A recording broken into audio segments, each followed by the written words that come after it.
Hey guys, it's your boy Easy and welcome to Easy's Garage. On today's episode, as part of my 30,000 kilometer service, I'm going to be cleaning the fuel injector on my Royal Enfield Himalayan 450.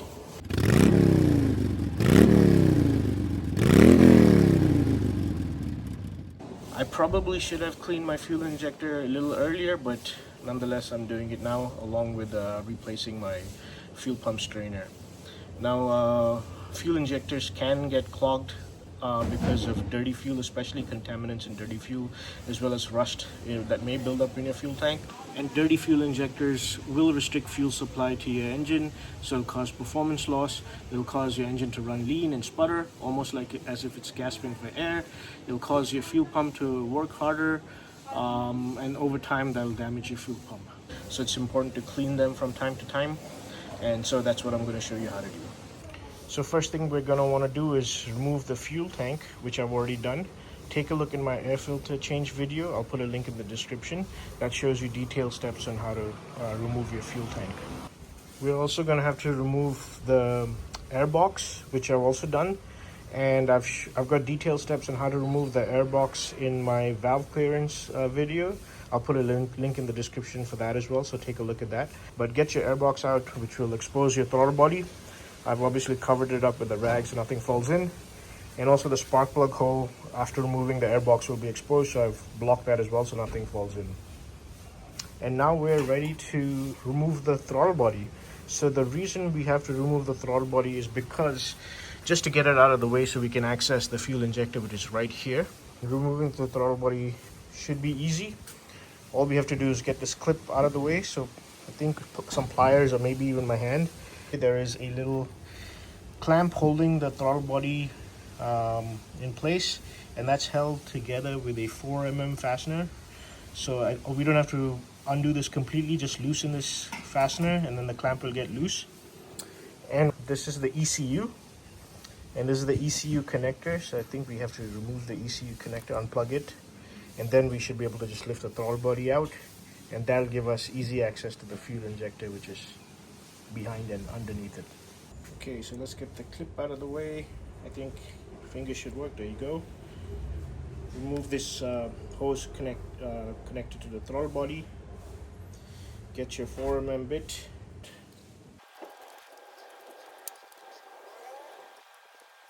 Okay, that should be plenty loose. And now we're ready to disconnect the ECU connector.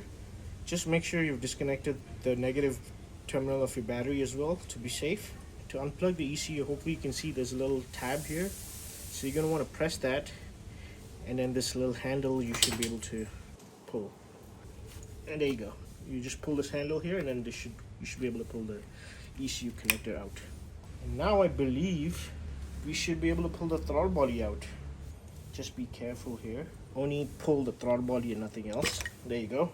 So let's keep the throttle body and the ECU aside for now. We'll come back to cleaning it later, but let's move ahead with cleaning the fuel injectors first.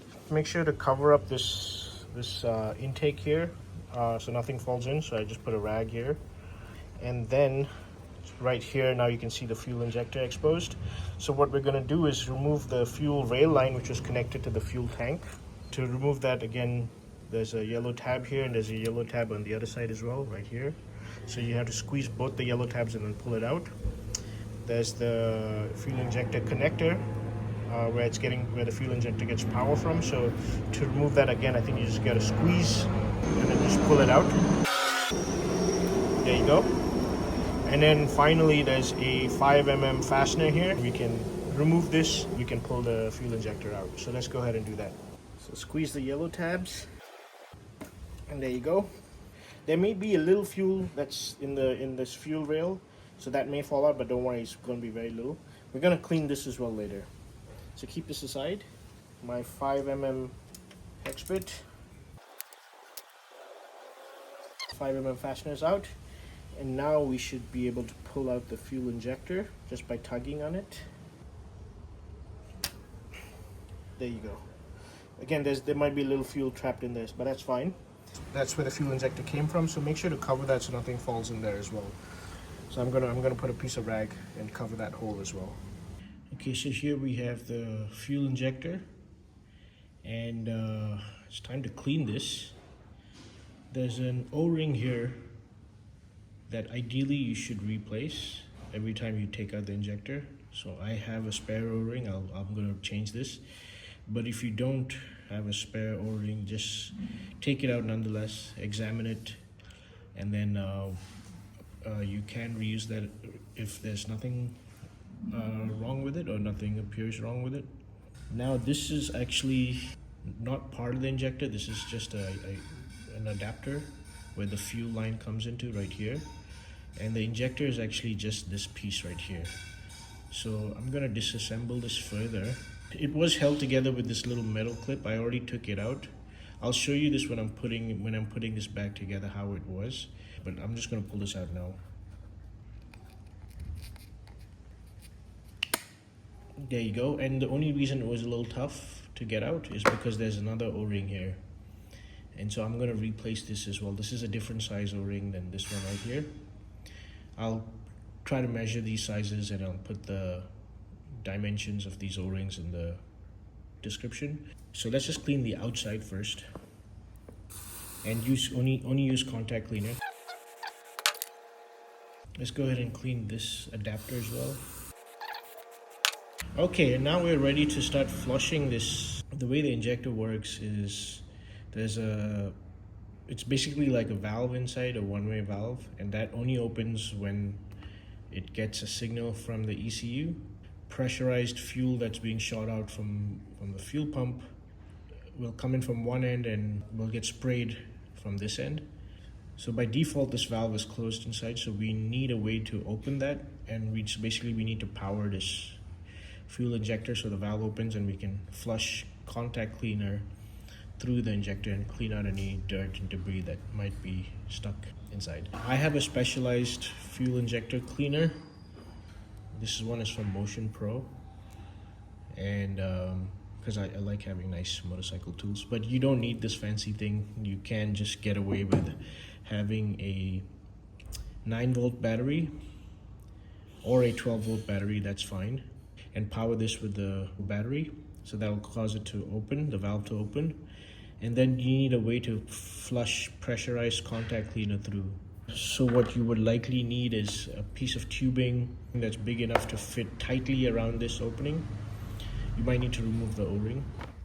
On the other end of the tubing, you need to stick your contact cleaner, which is right here,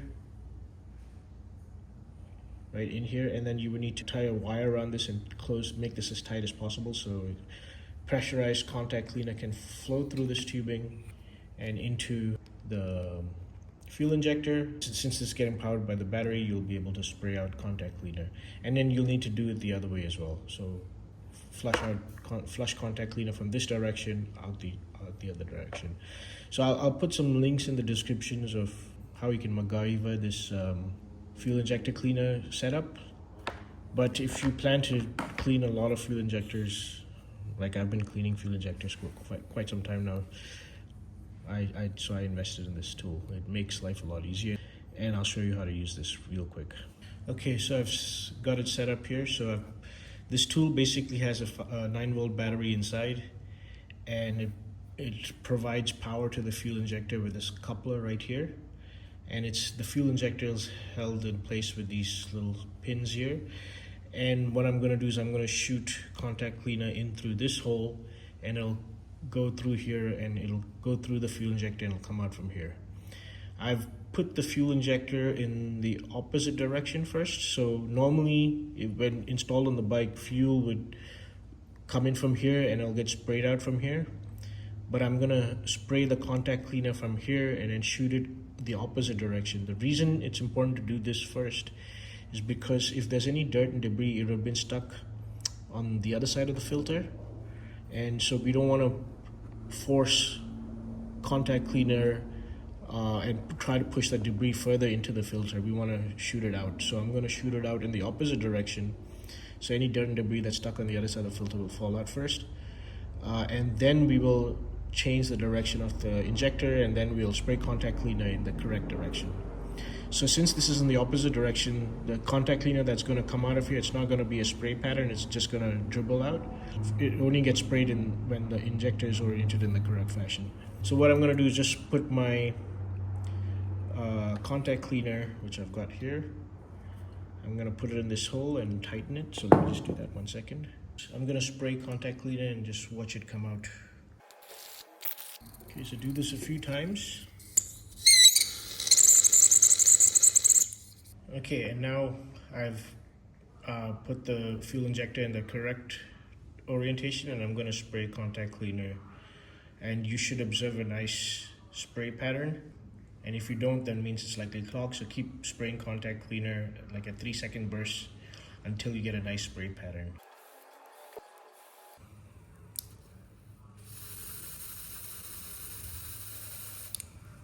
I got a nice spray pattern towards after about 4 or 5 times of spraying. So I'm quite satisfied. It seems to be working. Let's go ahead and clean this fuel rail line as well. I'm just going to spray some contact cleaner in. All we're trying to do is, if there's any gunk or dirt or small particles inside, we want to try to get them out. Okay, I think that should be good. And now, while we have our throttle body out, let's go ahead and clean this as well. They have throttle body cleaners, specific throttle body cleaners and stuff. I don't have that, but I think contact cleaner should do the job just fine. Let's go ahead and just give this a nice spray and wipe. Now look at the amount of dirt. So this is after 30,000 kilometers. So I've given it a nice clean just with some contact cleaner, the insides, both sides. So you can see how, as much as I could, so it's quite a bit better than it was previously. I also went in and cleaned the outside as well, as much as I can with some contact cleaner. It does have, this throttle body does have the ECU attached to it. Here's the ECU connector pins. So yeah, be careful if you are using throttle body cleaner for the inside. Be careful not to get it anywhere else. I would suggest for this throttle body, just use contact cleaner all over. Don't even bother with the throttle body cleaner. So contact cleaner is safe on all these pins, and nothing will get damaged. Okay, so time to assemble all of this. So what I've done is I've already taken out the 2 O-rings, one that was in here and one that was in here, and I've got new O-rings. If you don't, then you can reuse them. This metal bracket holds on to this adapter right here. So you see this little hook and another hook on this side. So it grabs onto these plastic protrusions. Before I put this adapter, I need to put the new O-ring. So I grab my new O-ring. Let me just coat this in some fresh engine oil, just a little bit of engine oil so it can go on smoothly and you don't tear the O-ring while you put it in. And carefully put it on top here but without tearing it. There you go. And because there's just a little bit of lubrication on this O-ring, this should go in a little bit easier. So again, I'm going to push it in this way because these little metal hooks are going to grab onto these little protrusions right here. Okay, there we go. So it's a nice tight fit. Don't forget to install the other O-ring, which I've also got here. Coat it with a little bit of engine oil, put it on here. So when you go ahead and install this in the engine, it'll be slightly easier to put on and it won't tear as you're putting it on. It won't get damaged. Okay, so I've got my lubricated O-ring on my fuel injector. I cleaned this area a little bit with some contact cleaner and let it dry. And now it's time to install the injector in. And again, the O-ring should make it a tight fit. Push it until you cannot see the O-ring. So until the O-ring's gone all the way in. Now we're ready to put this little 5mm fastener. So let me get that. And we're going to torque up that 5mm fastener to 11 Newton meters or 98 inch-pounds.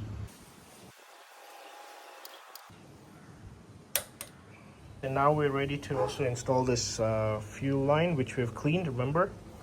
And this just goes in, should be you just need to push it in and it should click. There you go, that's fully in. And also we can connect the fuel injector coupler to the fuel injector so it'll get power from the ECU. There you go. And now the fuel injector is fully installed. Now we're ready to install our throttle body. I've got my clean throttle body here with my ECU. The side with this little nozzle, that's for the purge valve. That's going to sit at the bottom. So I'm going to coax it in until it's fully seated. Then I'm going to tighten that clamp. And then I'm going to hook up my ECU, which is right here. It's going to be in this orientation with the ECU connector, which is right here. And then to this nozzle, or to this nipple, I'm going to hook up that this hose right here with the clamp. That's coming from the purge valve. And I'm going to tighten this clamp. I'm not going to use a torque wrench, but the spec is very, very tiny. It's 2.5 Newton meters or 23 inch-pounds. So if you want to use a torque wrench, you can. I'm just going to tighten it by hand and not over tighten it.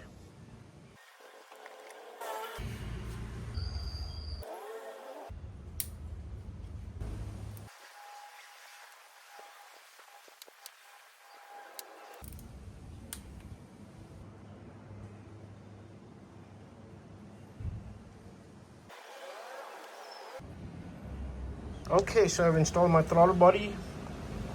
I've tightened that clamp right here. I've connected the ECU connector. And then this little tab here, you got to push it all the way in until you hear a click. This little tab here, that'll hook into place. And then this is the valve with the clamp that we're taking out earlier. That's connected to the throttle body nipple. That's coming from the purge valve. And that's it. We have installed the throttle body. Now it's time to put the air box.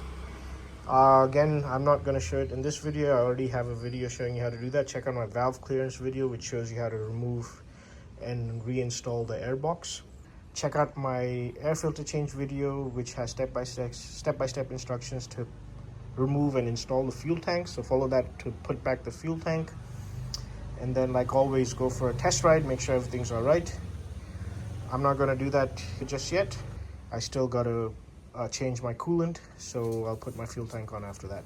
So that's how you remove and clean the fuel injector on your Royal Enfield Himalayan 450. Clean it every so often. I cleaned it when I was replacing my fuel pump filter, which is at 30,000 kilometers. I probably won't wait another 30,000 kilometers to clean it again. Maybe I'll probably do it another 20,000 kilometers or so, depending on how you ride and what kind of fuel you put in.